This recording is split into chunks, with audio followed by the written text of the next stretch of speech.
Bartek Rutkowski, były komandor, podporucznik rezerwy. W obliczu docierających przez media informacji na temat terrorystycznych działań państwa islamskiego ISIS zrzucił wojskowy mundur i wyjechał jako reporter do Iraku. Po tym, co zobaczył, nie mógł już spać spokojnie. Chciał pomagać. Żyjąc wśród zwyczajnych ludzi, dowiedział się wiele o ich realnych potrzebach. Po powrocie do Polski założył własną fundację. Orla Straż wspiera ofiary terroryzmu, między innymi rodziny uchodźców, wykupione z niewoli ISIS kobiety i dzieci, a także walczących z państwem islamskim żołnierzy. Dzień dobry, nazywam się Marek Wikiera i witam serdecznie w programie Dzikie Serca. Moim i Państwa gościem jest dzisiaj komandor, podporucznik rezerwy, pan Bartosz Rutkowski. Dzień dobry panu, witam państwa. Proszę powiedzieć, skąd pomysł na fundację, dlaczego Orla Straż? Pomysł na fundację zrodził się po tym, jak wróciłem z Iraku jako reporter. Wiedziałem, że chcę tam pomagać, ale nie wiedziałem jak. A jestem człowiekiem, który chce zobaczyć na własne oczy, nim podejmie pewne decyzje. W związku z tym zdecydowałem się na wyjechanie w charakterze reportera. Udało mi się zdobyć legitymację prasową jednej ze stacji telewizyjnych i po powrocie wiedziałem już, że jedynym rozwiązaniem będzie samemu założenie fundacji. W 2016 roku kompletnie przemodelował pan swoje życie. Tak, to prawda, całkowicie. Co takiego się stało? W 2015 roku, 7 października, do Polski dotarła wiadomość o zamordowaniu 12-letniego chłopca niedaleko Aleppo. On został tamtego dnia, zginęło kilka osób, on, jego ojciec, pracownicy fundacji charytatywnej i jego ukrzyżowano przez ISIS, tak, czyli przez Daesh, czyli tak zwane bojowników, czego ja absolutnie się nie zgadzam z tym, terrorystów państwa islamskiego. I ja tą wiadomość potwierdziłem, to zadzwoniłem do kanadyjskiej fundacji charytatywnej, która tam wtedy jej pracownicy zginęli, potwierdziłem tę informację. No i kiedy się upewniłem, że to jest prawda, to 2 dni później złożyłem wypowiedzenie stosunku służbowego. Mija kilka czy kilkanaście dni, pan jest już... To nie tak prosto. Ja prawie 3 miesiące się żegnałem z mundurem. Pożegnałem się z mundurem 31 stycznia 2016, a w 6 dni później byłem już w drodze do Iraku. Jako reporter, tak. Jaki przyświecał cel temu? Chciał pan zebrać... Poznać tych wszystkich ludzi i zobaczyć, jak im można pomóc. Dociera pan na miejsce. Tak. I teraz jak wygląda ta rzeczywistość medialna i to, co pan tam zostaje, to realne życie? Inaczej. Inaczej dlatego, bo przekaz medialny dociera właściwie z takich terenów typu tam Irak, Syria, dociera właściwie tylko negatywny, tak? Czyli, że gdzieś ktoś zginął, że użyto jakiejś broni, że zawalił się budynek, nie wiem, czy dokonano zamachu terrorystycznego, tak? A trafia pan do miasta, gdzie kilkadziesiąt kilometrów dalej jest linia frontu i jest Mosul, który jest zajęty przez ISIS. Nie wiem, no idzie pan do baru, siedzi pan z ludźmi, tak, rozmawia i ci ludzie normalnie funkcjonują, żyją. Toczy się życie. Toczy się normalne życie, działają, nie wiem, sklepy, tak, teraz ostatnio jak moi wolontariusze pojechali, to w Kurdystanie uruchomiono bankomaty, tak, pierwsze i tak dalej działające, no to... Tam jest normalność przerywana tak, wojną. Wojna nie dotyka wszystkich, tak, bo my często tak, może inaczej, na pewno nie w tym samym stopniu, tak, dotyka wszystkich. Ale jednocześnie obok tych obrazków życia normalnego pojedzie pan kilka kilometrów dalej, gdzie będą obozy dla uchodźców, albo nie będzie obozów dla uchodźców, a będą uchodźcy, czyli ludzie, którzy mieszkają po prostu na łąkach, za wsiami i tak dalej, i tak dalej. I to będzie już wyglądało diametralnie inaczej. Czy wyjeżdżając do Iraku miał pan, oprócz tego, że pan chce być reporterem, zebrać te informacje, jakiś plan? Bycie reporterem było dla mnie narzędziem, tak? O tyle naturalnym, że tam miałem wcześniej jakieś publikacje i ponieważ wszystko realizowałem na własny koszt, więc zaoferowałem materiały stamtąd za darmo w zamian za legitymację. A dla mnie najistotniejsze było poznanie tych ludzi, realiów, w jakich żyją, komu jest tam potrzebna pomoc, jak można je udzielić, tak? Czy są jakieś, bo ja nie chciałem zakładać fundacji, ja chciałem być wolontariuszem w jakiejś istniejącej fundacji. Dzwoniłem po różnych fundacjach w Polsce, dowiadywałem się, czy działają tam na miejscu, w jaki sposób. I nie udało mi się znaleźć takiej, która chciałaby pomagać w taki sposób, w jaki ja to rozumiem. Wraca pan do kraju. Czy to już wtedy było to konkretne postanowienie, tak, muszę wrócić jeszcze w to miejsce? Ja mogę panu powiedzieć, kiedy ja podjąłem decyzję. Ja podjąłem decyzję, jak przez 8 dni mieszkałem z uchodźcami w takiej wsi Kankę w północnym Iraku, na terenie Kurdystanu irackiego i tam chodziłem po obozach, robiłem wywiady z ludźmi, którzy zostali między innymi wykupieni z niewoli terrorystów z tak zwanego państwa islamskiego. I ja po rozmowach z tymi dziewczynami i po tym, co usłyszałem i co zobaczyłem na własne oczy, to sobie leżałem w nocy i wszyscy zasnęli, a ja nie mogłem spać.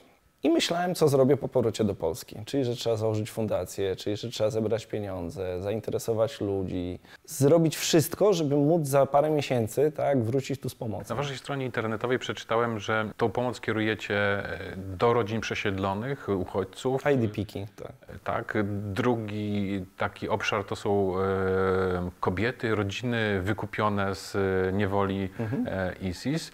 I trzeci to są żołnierze.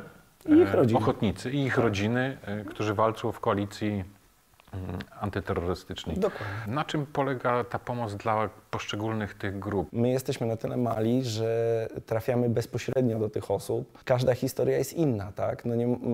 Inna jest pomoc dla matki, która ma 7 małych dzieci i został zamordowany mąż, a inna będzie dla kobiety, która ma całą resztę rodziny w niewoli, a ją wykupiono, a na pożegnanie wybito jej kolbą od karabinu 13 zębów, tak? I myśmy nam zawieźli teraz pieniądze, wolontariusze wrócili 2 tygodnie temu właśnie na wstawienie zębów, tak? No bo żeby mogła normalnie funkcjonować i jeść. Gdyby Pan mógł mi nakreślić tą sytuację, która tam jest, bo dla nas wyobrażenie Iraku, Syrii to jest tak, że to jest miejsce, w którym odbywają się działania wojenne, oczywiście gdzieś z boku są uchodźcy.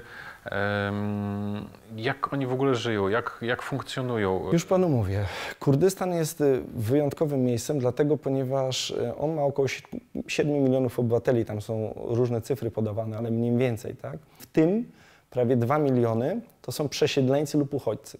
Jest to ogromne obciążenie i jednocześnie państwo jest w bardzo dramatycznym kryzysie ekonomicznym.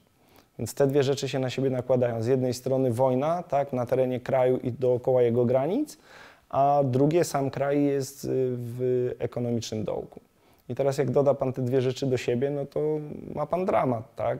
Bo pomimo, że się starają, tak, pomagać, no to jednak ta pomoc nie wszędzie jest w stanie trafić i nie wszędzie trafia w stopniu wystarczającym. Chciałbym wrócić jeszcze do tych uchodźców, rodzin, które uciekają przed ISIS.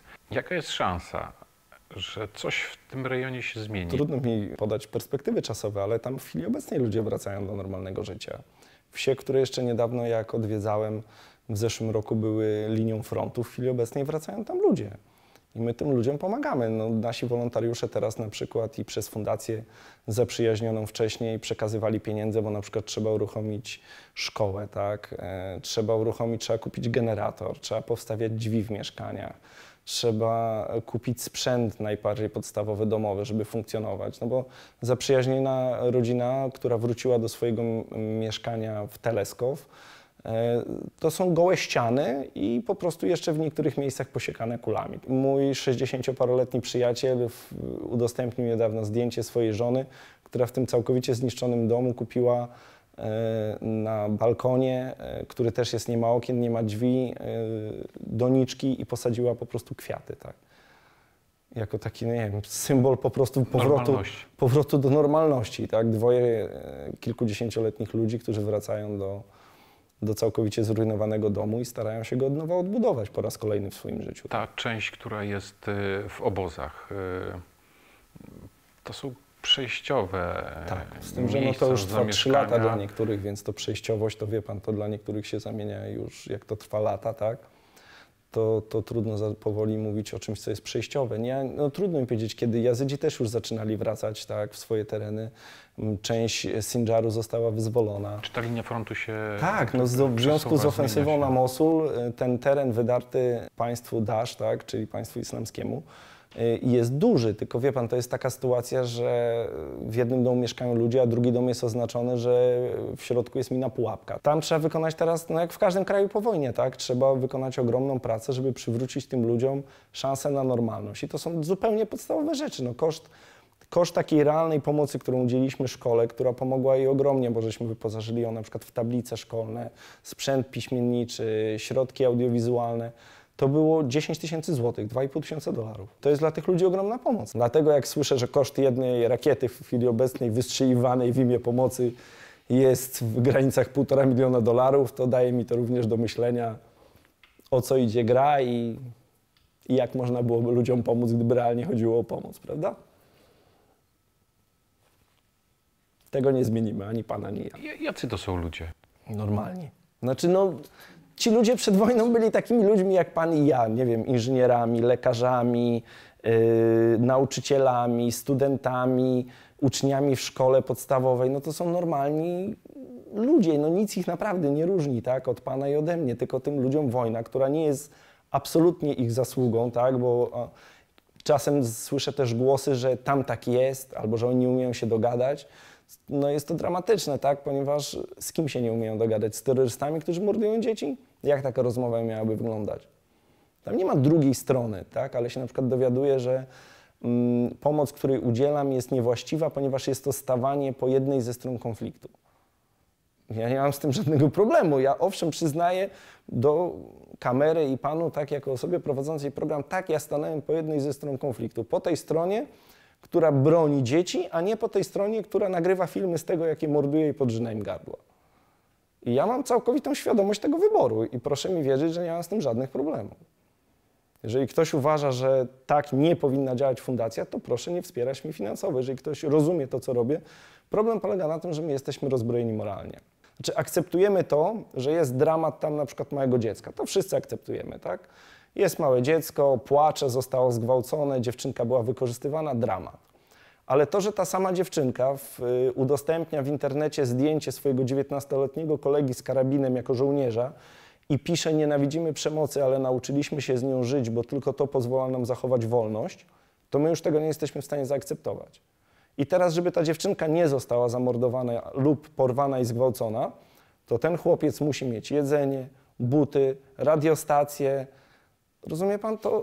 Znaczy To jest naczynia połączone. Nie można pomagać tylko ofiarom, a jednocześnie udawać, że, czy wręcz odwracać się od ludzi, którzy chronią tam ludność cywilną. Czemu mamy? No przecież to... To są ochotnicy. Tak, to są ochotnicy. Zresztą Kurdowie też, którzy tam walczą, to są ochotnicy. Tam na linii frontu jest na przykład jednostka muzułmańska i chrześcijańska razem i pomagamy jednej i drugiej. Ja siedziałem tam z 2 generałami, chrześcijaninem i Kurdem, muzułmaninem, i ten muzułmanin, śmiejąc się, powiedział do mnie tak: Bartek, przecież gdybyś nas spotkał i byś nie wiedział, jakiej jesteśmy religii, to my jesteśmy do siebie tak podobni, żebyś nawet nie miał szans zgadnąć. Powiem panu więcej, ja w tym tygodniu rozmawiałem z generałem kurdyjskim, a zawsze staramy się ich również wspierać, tak, no bo oni ponieśli tam straty i pomagają tam ludności cywilnej. I pytam się, jak mogę pomóc pana żołnierzom, czy czegoś potrzebujecie? A on mówi: wiesz co, najbardziej bym chciał, żeby ludzie w Teleskofie, którzy wracają teraz do Teleskofu, żeby im pomóc. Muzułmański generał, Kurd, mówi o chrześcijańskich uchodźcach wracających do miejscowości Teleskof. Więc nie ma prostych kluczy, nie ma prostych odpowiedzi, tak? Pomoc tym żołnierzom, którzy bronią. Tak. Na czym ona realnie polega? Tak jak mówiłem, na kupnie na przykład butów, na dostarczeniu ciepłej odzieży, na dostarczeniu podstawowych sprzętu łączności, na tym, że zawieźliśmy im sprzęt medyczny i dostarczyliśmy szkolenie i materiały instruktażowe. Na tym, że jak stamtąd wyjeżdżamy, to kamizelki kuloodporne, które mamy na sobie, i hełmy zostawiamy tym 19-letnim żołnierzom. Zgodnie z polskim prawem, polski obywatel ma prawo do obrony własnej mieć hełm i kamizelkę kuloodporną i my jadąc tam wywozimy 1 sztukę ze sobą, ale wyjeżdżając my to zostawiamy tym chłopakom, tak? Proszę mi wierzyć, spotkałem się w Polsce na przykład z takim argumentem, że muszę uważać, co robię, bo nie wiem, czy wiem o tym, że w kamizelce kuloodpornej można również atakować, a nie tylko się bronić. Ja mówię: ale atakować gdzie? Znaczy wrócić do swojej wsi, z której zostali wygnani, bo oni nie chcą nic zdobywać. Ci ludzie chcą odzyskać życie, które mieli przed wojną. Generał, dowódca jednej z jednostek, on przed wojną był właścicielem sieci sklepów odzieżowych. Przyjeżdża pan na linię frontu, siedzi z mojego punktu widzenia dzieciak, tak? No bo ja mam 13-letniego syna, siedzi 19-letni młody mężczyzna i się mnie pyta, czy mogę z panem porozmawiać po angielsku. Ja mówię: no oczywiście. Mówi: tak się cieszę, bo wie pan, ja byłem przez rok studentem języka angielskiego w Mosulu, chciałem być nauczycielem, ale zaczęła się wojna, więc wstąpiłem na ochotnika do wojska, no bo trzeba chronić naszą ziemię i naszych ludzi. Jakie mamy moralne prawo mu nie pomagać, bo jest stroną w konflikcie? Ja nie jestem w stanie tego zrozumieć. Jazytki. Porywane, gwałcone. Wprowadziliście program pomocy. Staracie się prowadzić program pomocy. Te, które wracają, albo te, które odzyskujecie. Na czym to polega? Żeby było jasne, odzyskują to je sami Jazydzi, tak? My im tylko pomagamy w różny sposób, w szczególności tym rodzinom, które już zostały wykupione, tak? Na czym to polega? Co już najczęściej dotyka? To oczywiście są porywane jako niewolnice seksualne. Powiem panu, co je dotyka. Dotyka je to, że przez dziewczyna, która na przykład została porwana, dziewczynka w wieku 11 lat, tak, jak teraz w wieku 13 lat się z nią rozmawia, była ponad 2 lata w niewoli, prawie 3. I przez ten czas była traktowana gorzej niż jakiekolwiek zwierzę, jakie pan sobie jest w stanie wyobrazić, tak? To, co z nią robiono i to, jak ją traktowano, to no ja nie mam zamiaru tutaj epatować tak opisami, ale to jest stopień zezwierzęcenia, jaki dla mnie jest po prostu niewyobrażalny, że człowiek jest w stanie się tak zachować, tak? I teraz proszę sobie wyobrazić, że akurat z nią można było bardzo ostrożnie rozmawiać, tak? Ale część tych dziewczyn nie jest w stanie rozmawiać. Część tych dziewczyn w stanie nie jest przebywać w obecności innych osób. Część z tych dziewczyn nie jest zdolna wyjść z namiotu. Mieliśmy tam takie sytuacje, że na przykład stoi pan obok namiotu i słyszy pan przez połowę od namiotu szloch i się dowiaduje, że ten szloch trwa od 2 tygodni. 2 tygodnie temu przywieziono dziewczynę wykupioną z niewoli i ona od 2 tygodni płacze. I nie jest w stanie nikt z nią nic rozmawiać, tak? Nie ma żadnej komunikacji. I teraz zastanawialiśmy się, co zrobić, żeby im chociaż troszkę, tak, żeby powolutku przywracać je do normalności. Są świetne programy, jest program robiony w Niemczech, ale wykształcenie instruktorów do tego programu ma, o ile pamiętam, trwać 2 czy 3 lata. I znowu z pomocą przyszli nam sami Jazydzi. Oni mówią, słuchaj, jest taki program, który był robiony w innej części kraju i my byśmy chcieli, żebyś spróbował pomóc w ten sposób naszym dziewczynom, polegający na tym, że zrobiono warsztaty, szwalnie, mówiąc najkrócej. Nauka krawiectwa połączona z wykonywaniem ubrań i następnie te ubrania, które są wykonywane przez te dziewczyny, są rozdawane jako pomoc charytatywna. I w tym jednej rzeczy osiąga pan 3 cele. Pierwszy cel, te dziewczyny wychodzą z namiotów. Następnie uczą się czegoś pożytecznego, co w przyszłości będzie im pomagało funkcjonować. A trzecia rzecz jest taka, że mają świadomość tego, że robią coś dobrego. A to jest też bardzo istotne, ponieważ one były odczłowieczane. Przez 3 lata uczono je, że są nikim, że nie mają żadnej wartości, że nie są ludźmi. I one teraz, pomagając innym, również przywracają wartość samym sobie. Tylko że teraz niedawno były znowu walki w Sindżarze. Projekt został przerwany, udało się tylko kilka dziewczyn przeszkolić, ale będziemy do tego wracać.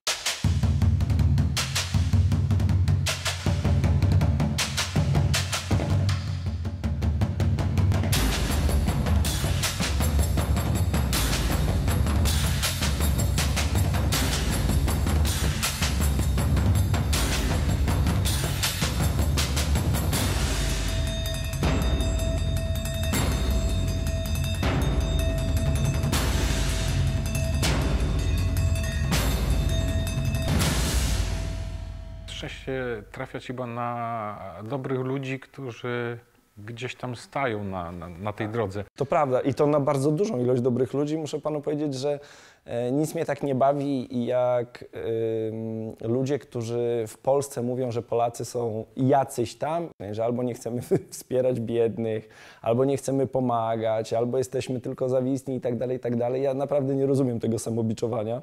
No w chwili obecnej mogę panu powiedzieć, że tak, że Polacy chcą pomagać.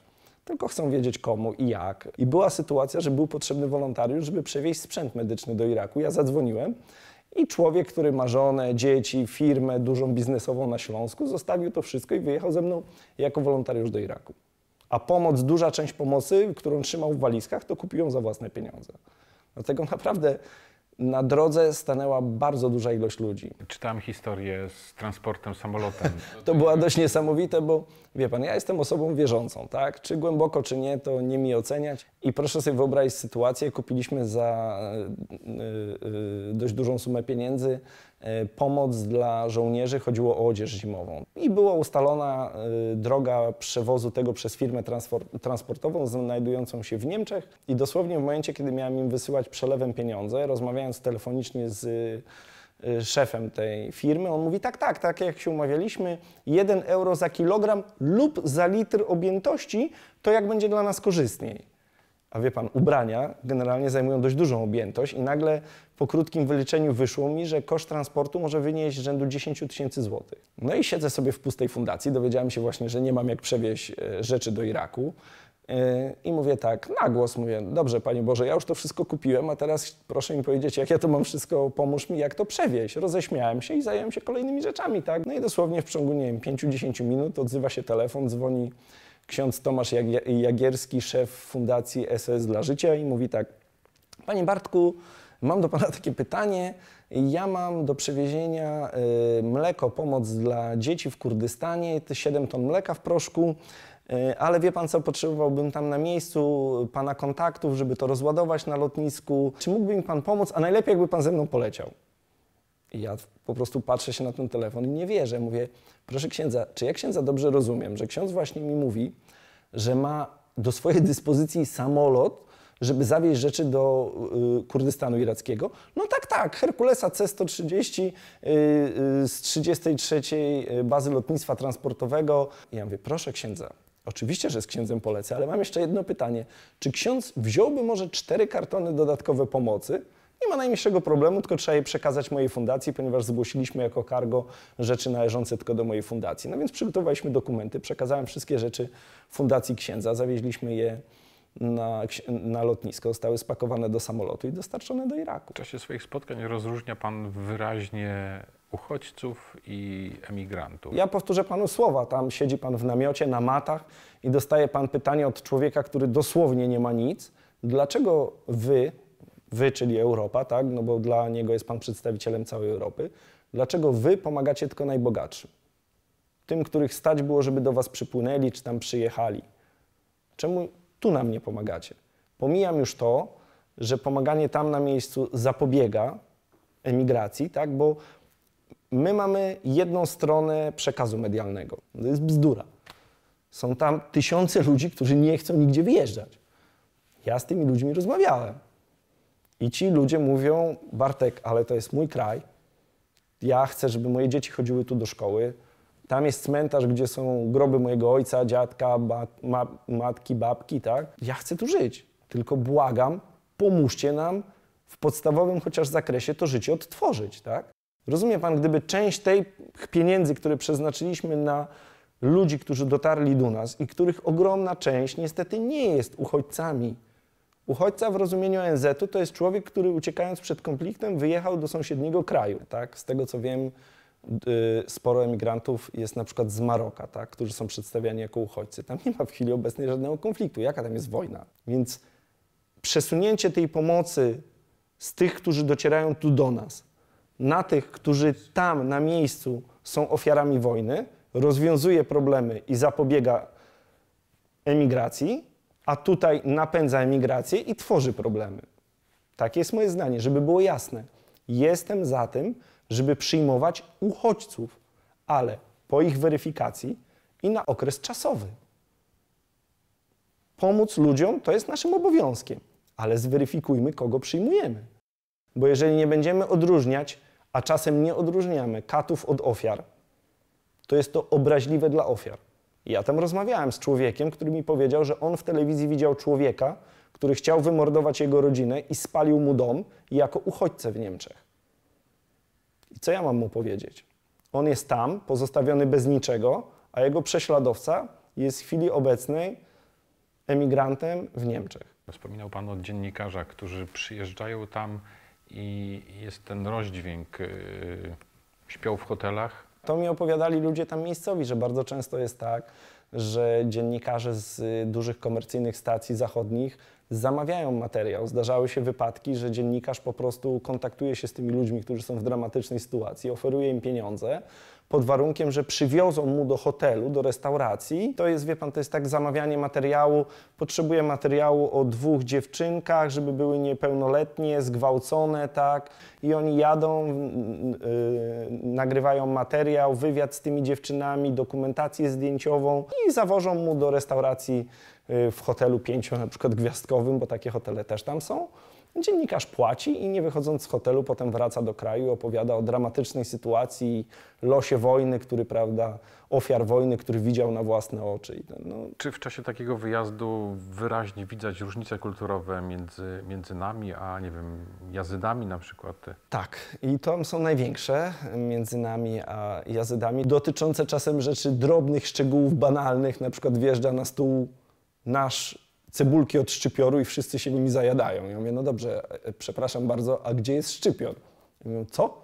Ja mówię: no ta zielona część, którą obcięliście. A nie, to rzuciliśmy do śmieci, bo tego nawet zwierzęta nie jedzą, nie?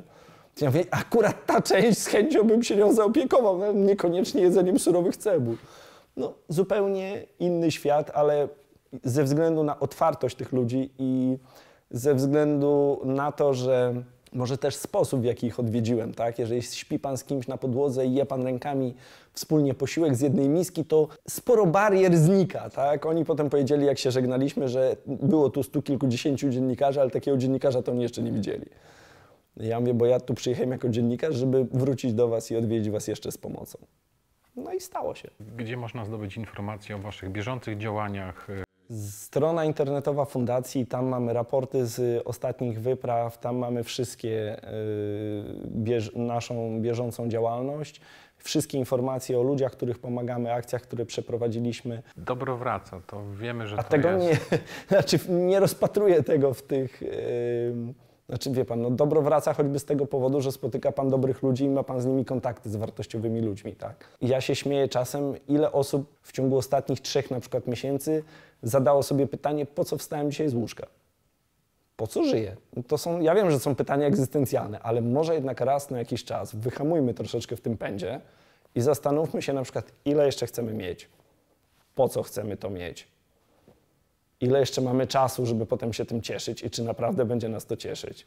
Pomagamy. Szanowni Państwo, moim i Państwa gościem był komandor podporucznik rezerwy Bartek Rutkowski. Bardzo dziękuję. Bardzo dziękuję panu, bardzo dziękuję państwu.